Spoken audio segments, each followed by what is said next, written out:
தென்மதுரை வீரனுக்கு என்னுடைய மாமனுக்கு தேக்குமர தேகமடி அம்மாயம்மா.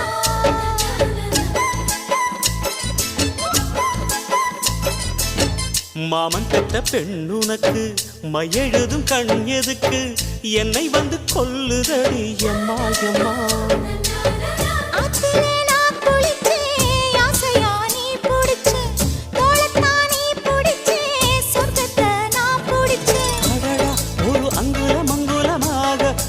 ஆசையில் முத்தங்கள் போட அதை என்னன்னு சொல்லுவேன், எப்படி சொல்லுவேன் நானே.